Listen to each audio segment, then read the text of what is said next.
All right. Another College Hockey Southwest Weekly special edition with my long-distance devil, Paul Hornstein, live from New York City. And Paul, first of all, welcome in. Thanks, Scott. We're glitching. Hey, there we go. Yeah. Okay, that's the magic of Skype, folks. So it works on its own timetable, and we have to deal with it. And it's very temperamental. Absolutely. Kind of like our Sun Devil hockey team this weekend at Cornell, huh?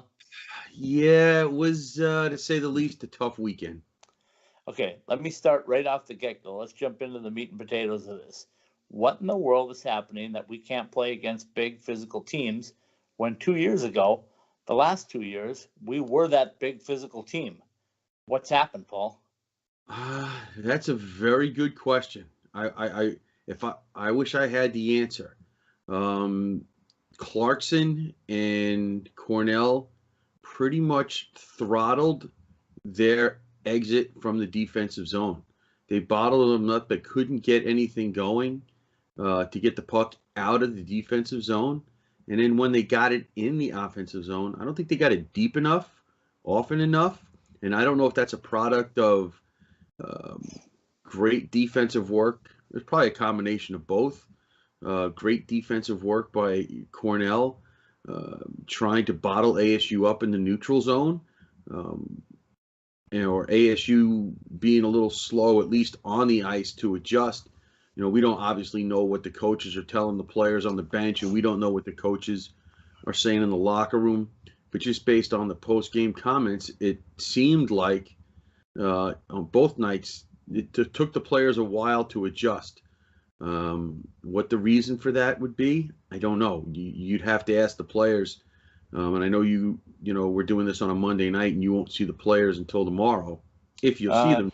Negative. I'll see them on Thursday. Hopefully, they're off today and tomorrow. They'll come back to practice Wednesday, and Coach Powers is, I believe, recruiting in Toronto, and won't be back until Thursday. So that's when we'll sit down and hopefully get a chat.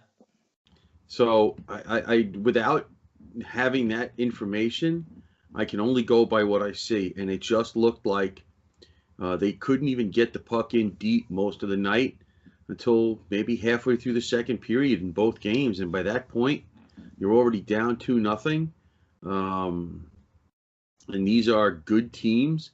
Cornell started off a little bit slower, but they were pretty much picked to be close to the top 10 like they are now, and they've showed it in these last two games.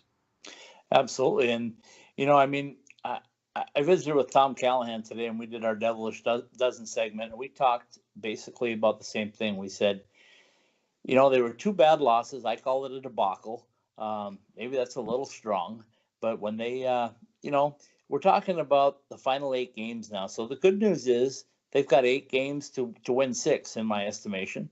The bad news is you got swept at Cornell, and now you basically got to sweep 3 of the last 4 series if you want a shot, in my estimation.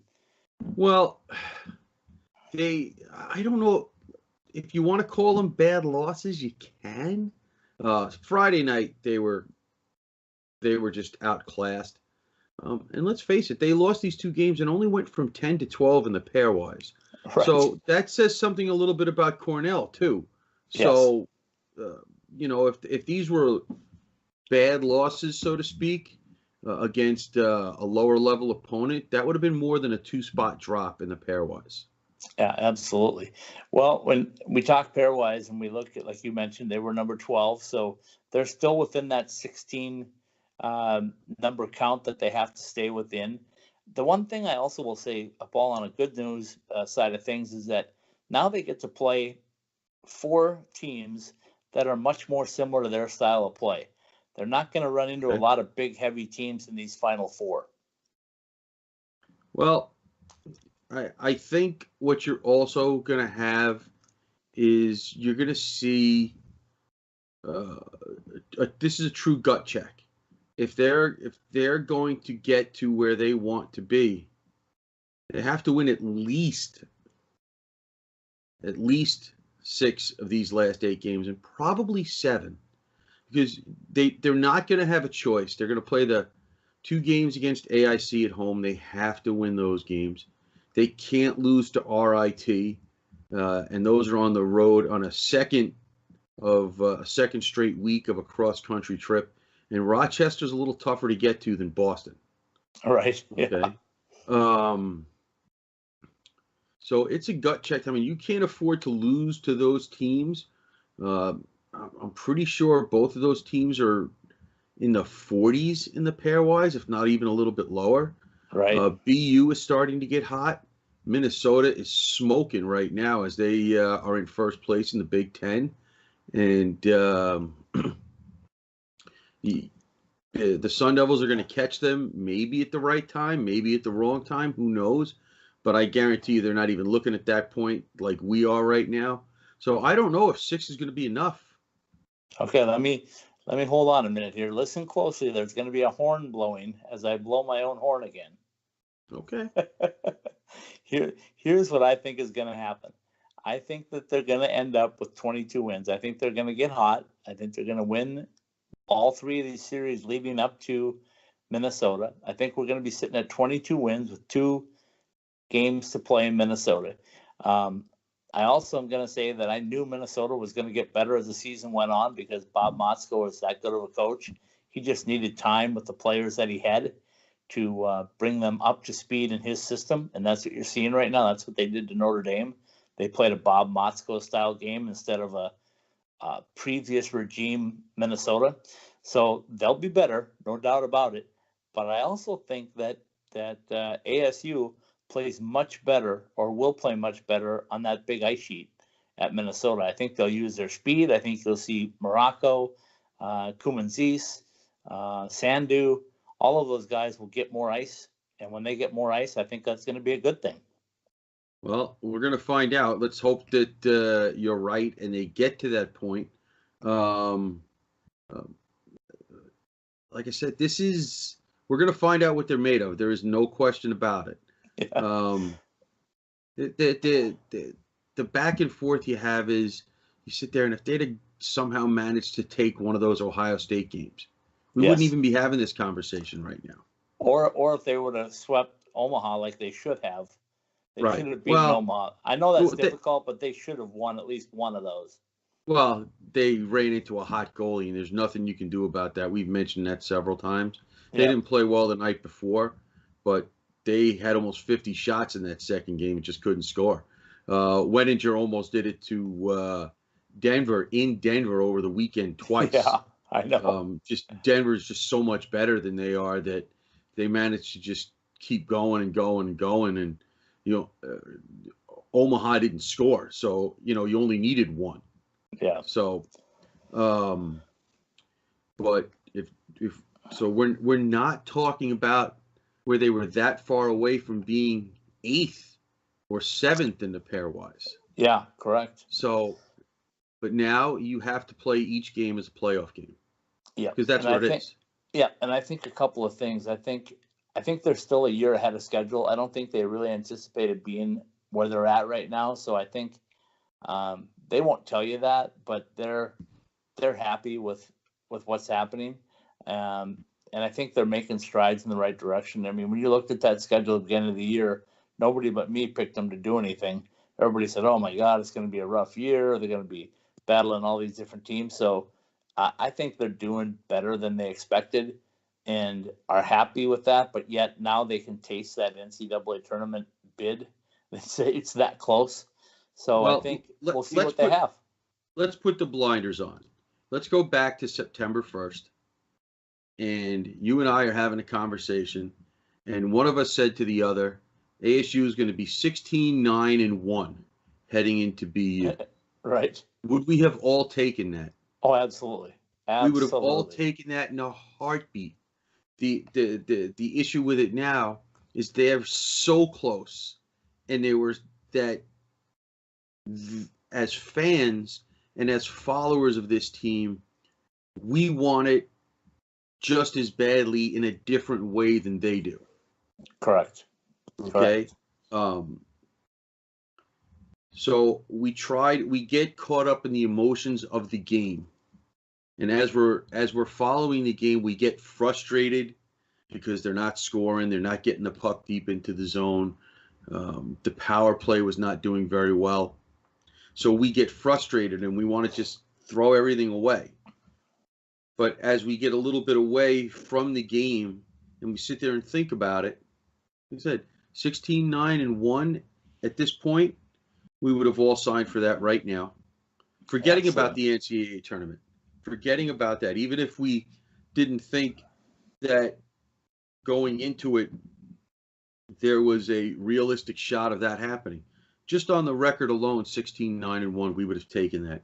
And you kind of have to take that approach to it or it will eat you up. Yeah, absolutely. Well, let's move off of last week. Let's talk a little bit about this schedule, because I think this is another thing that's in favor of the Sun Devils, is the fact that they've got this week off. Coach Powers told me, yeah, we were at home a long time, 3 weekends in a row with the holiday break. We're ready to get on the road. Well, you know what? You played Colorado College. You played in the Desert Hockey Classic. You played Boston College. And then you traveled across country. So my opinion on that is, I think they were wore out anyway. I think emotionally it was a tough time to, they had family and friends watching them at the Desert Classic. Some stayed over to watch that BC series. So you had all that. Then all of a sudden you have this little, breathing moment where you can get on an airplane. But then you go from Phoenix to Charlotte to Rochester to Syracuse, wherever in the world they went to get to Ithaca. Then you get to Ithaca and you leave 65 degrees and sunshine in Phoenix and you arrive to -4 and snowstorm. These are kids. We still got to remember that. These are college kids that maybe things just kind of caught up to them this weekend. At least that's what I'm hoping. And I'm hoping that this week off gets them a chance to recharge their batteries for real and resets their goal path on what they have to do. Well, let's try to use a little bit of history. They had those couple of weeks off between before Colorado College, and they weren't playing well for those last couple of games, even though they did manage to win. The coach even said it himself, we could use the break. And they came out and played really, really well. So you're hoping that that's what happens again as they go into BU. I know if I was in their shoes and I was a player, this is a storied place, and I would get excited to play there. Yeah. Oh, they will. Tired, not tired, I don't know, but we still forget how young this team is. Yes. Absolutely. We know that college hockey players trend a little older than most college athletes, but that's all across the game. So it's not like it's one team that has the advantage of that as opposed to the other. And this is still a relatively young team with a lot of first and second year players. And sometimes, probably a lot, we forget that. Yeah, absolutely. Okay, let's jump off the team for a minute. Let's talk about some of the rays of sunshine, as I like to say, that's coming through the Sun Devil program. But let's start with Joey Decord. He's still hanging in there. He's got a 2.24 goals against average right now. He's got 16 wins. He's played in every game, although Evan DeBrouwer did spell him a little bit at the end of that first game. Yeah, I would love. I get that they probably didn't want Joey to get hurt, but that really caught me by surprise. Because I thought there were other opportunities earlier in the year to get him in, and they didn't. And I would just be curious, because I don't know if he was asked after the game why all of a sudden the coach decided there to put him in. I'm not saying it was the wrong move or the right move. I'm just curious. I'm going to throw something out from Coach Powers that I don't know. This is just my speculation, but I think Joey A faced a number of shots, a bunch of shots. B, he played with, he'd given up 5, right? Right. And the game was out of hand at that point. Right. If you're ever going to put your backup in, now's probably the time. I don't know, other than maybe that series in Omaha, that they were ever really completely out of a game in the third period where you thought we might not be able to come back. But this one, you were clearly beaten from the start. So I can kind of see that. I'm guessing that's what he's going to tell me, and I'm going to ask him, what his thought process was, and I'm sure he'll tell us. Yeah, but, like I said, I'm not questioning the move. No, I'm just curious to know what the yeah, thinking was. That's all. yeah, Like I said, I'm surprised there were some other situations where I thought that might happen and it didn't. So, right. you Well, know, so anyway, in Joey's position, I think he's still number 6 overall in goaltending now. Here's a number though that'll blow you away. He's allowed 58 goals against. He saved 767 shots, and we're still 8 games away from the end of the regular season. And he saved them at a clip of 930. That's a tremendous save percentage on that number of shots in NCAA hockey, because a lot of those shots are quality shots. yeah, he's not facing as many shots as he faced last year, but he's still facing a lot of shots. Yeah. You know, Yeah, absolutely. he's still facing a lot of rubber, and 90% of the time, he's on his game. I mean, no one can complain about that. Let's face it, if this was an MVP type of thing, the reason they're 16-9-1 is as much Joey Decord as anything else. He's been their best player. Absolutely. Let's jump to another player that's having a pretty solid year. And, Johnny Walker, to many people would say, gosh, he hasn't done much the last few games at least. I mean, 1 goal in how many games? But he's got 19 goals, and he's 3 ahead of the next closest guy in NCAA hockey. That's saying something for a sophomore from Phoenix, Arizona. Well, let's face it, there's no question about that. And if everything starts off on an even footing, there might be more of a buzz around something like that. But as you're seeing, the Hobey Baker kind of works a little bit like the Heisman Trophy in football. There's a pecking order to start. Yep. So guys are in a certain place. It's like a lag time start in a race, except the guys in the front don't have to run as long as the guys in the back. Right. It's not like they're all running an even race. So that's a factor in this too. Well, here's my thought on that, Paul, was that Johnny Walker's a sophomore, right? If we start hyping him up, whether he wins it or not, this year is not really the important part. The important part is we hyped him up to the point where people are talking about him. You're talking about that pecking order. If his team makes it into the NCAA tournament, that will raise their pecking order next season. He's a junior. We know he's not going pro next year or in his senior season, so he'll be back for 2 more years. If he starts to establish his name out there, like I think we've done now, that bodes well for his junior and senior seasons, assuming he continues to put the puck in the net. And you would think that he will, like as I've said here before, goal scorers score goals, and some of them are just not as consistent as we'd like. Right. They usually score them in bunches. My go-to guy as a goal scorer is when I think back to when I was a kid watching Mike Bossy. Yeah. It only seemed like he scored every game. Right. But obviously he didn't. But when he got hot, he would rip off 10 or 11 goals in 7 games, or 8 goals in 6 games, or some sort of number like that. And by the time you know it, he's got 50 plus, and he averaged 57 for an 80-game season. Yep, absolutely.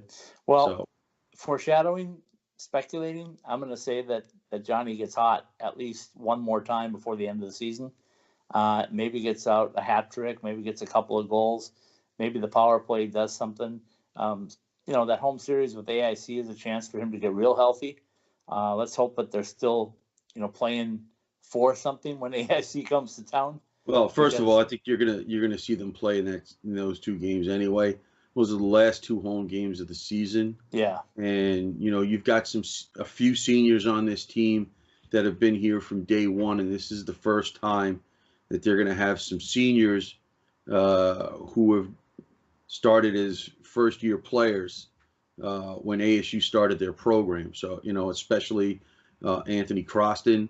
Holman was a transfer, but he transferred here pretty early.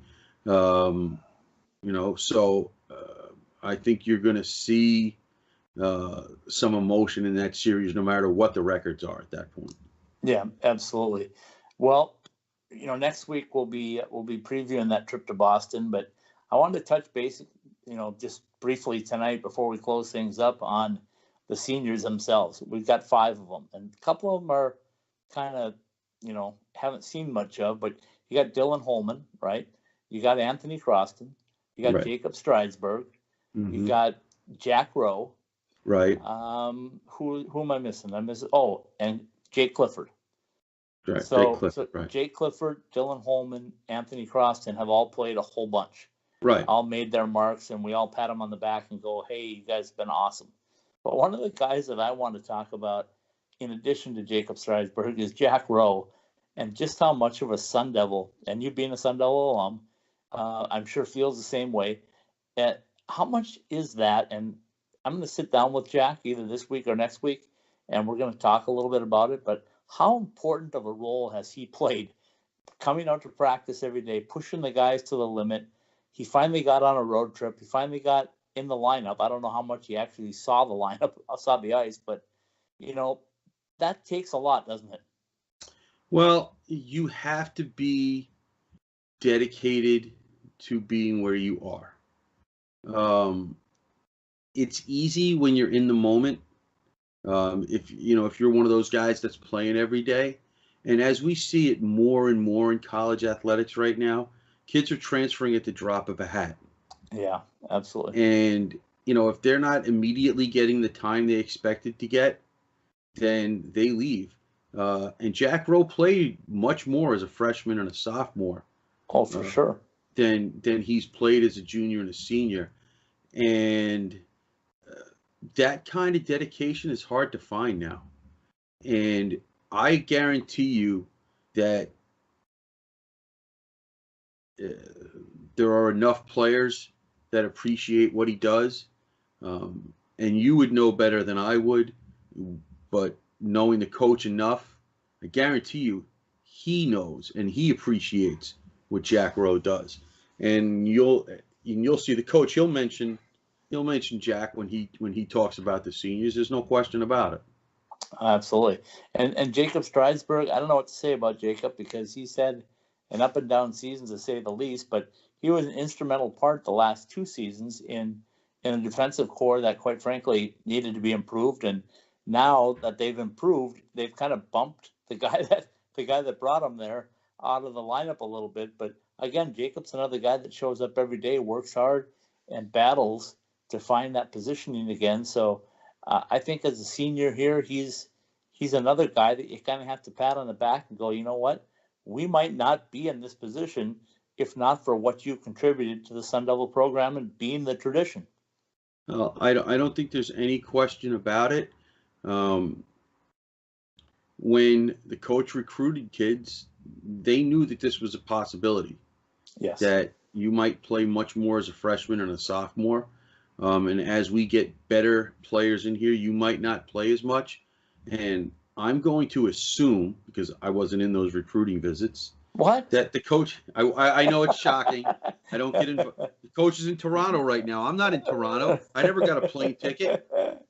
I guarantee you the coaches said, this is what we're trying to do here. And unless you're 100% committed, then go somewhere else. Yeah, you're absolutely 100% right. So that's my little tribute to the seniors starting right now. We're going to do something special for them before mid-February when they close out their last game here, and then all plans are to take a road trip to Minnesota, and really I'm hoping it's all on the line there. I think that would just be a fantastic college hockey weekend if they still have something to play for, and just to see how they all respond and to see that last road trip. Keep in mind, again, Paul, we've talked about this before, but they're ending their season 3.5 weeks before everybody else. So once they're done, it's going to be nail-biting time if they're close, where they're going to have to sit back and watch. And I asked Coach Powers what he's going to do, and he said, I've got some tricks up my sleeve and some games and some things that we're going to do to get through those 3 weeks. But never doubt that Coach Powers has this in hand. Well, I don't doubt that. and talking to people who are a little bit smarter about the pairwise than I am, as it was explained to me, as teams get into the teeth of the conference seasons, that the numbers don't move up nearly as much or down nearly as much come February 1st. Yes. So, at this point, ASU still basically controls its own destiny. Yes. They're number 12 right now, and that would take 4 of the 5 conferences coming up with upset winners in the conference tournaments if you finish at number 12 to get knocked out. Yeah. Okay. The Atlantic Hockey winner is going to have 1 bid. Yeah. So that leaves 15, 14, and 13 for 3 of the conference winners if there's upsets. So, and then if you're 12, you are literally right on that borderline. All right. So you would prefer to be 10 or higher, but you certainly don't want to be any lower than 12. Yeah. And you exactly. 11 would be better than 12, but you don't want to be any lower than 12 because then you are putting your destiny in other people's hands.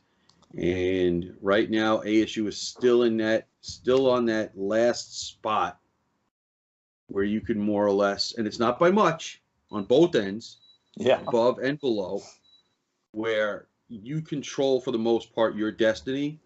And as an athlete, that's all you really want. Absolutely.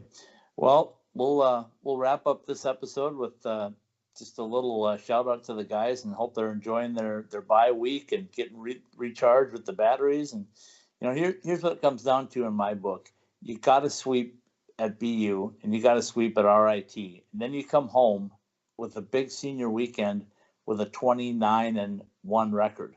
That's pretty impressive. That's going to be a big response from the home crowd. And then you just go lay it on the line for a weekend for your seniors. And, so is it difficult to sweep 3 straight series? It is. But I think right now where we're at, it's possible. I think they can actually do this. Well, they're definitely going to be a favorite playing against RIT, even though it's on the road. And they'll be favored against AIC, obviously, at home. Right now, BU still has games to play this weekend coming up, so that might level it out a little bit. You would say playing at home, BU would at least be even with ASU. Right. They have a lot of talent. They have a lot of draft picks on that team. Not that that's the end all and be all, because BC had 11 draft picks on their team. Okay. So what were you telling me about the pecking order earlier? That's exactly what it is, right? Well, yes, that's exactly what it is. And you have to sit there, and I'm sure the coach is going to say, listen, if you want to play past Minnesota, you have to play every game from here on out like it's a playoff game. Because it really is. It really is. Absolutely. Well said. Great way to end the segment. Great way to end the show. And Paul, have a good week. We'll get back to you next week, and we'll prepare for a trip out to Boston. I know you're going to be out there for one of the games. Yeah? 2 of the games? 2. Yeah, I'm going to be both games. Goodness. Wear that jacket. Oh, yeah. No, we'll wear the jacket. We're going to get some media credentials. We're going to get you to shoot a little video for us, hopefully. We'll do whatever we can. All right, Paul. Appreciate your time as always. Thanks so much for stepping in again, and stay warm out there in New York City. It's a balmy 70 right now here. I hate you. Good night, folks. Let's end it on that.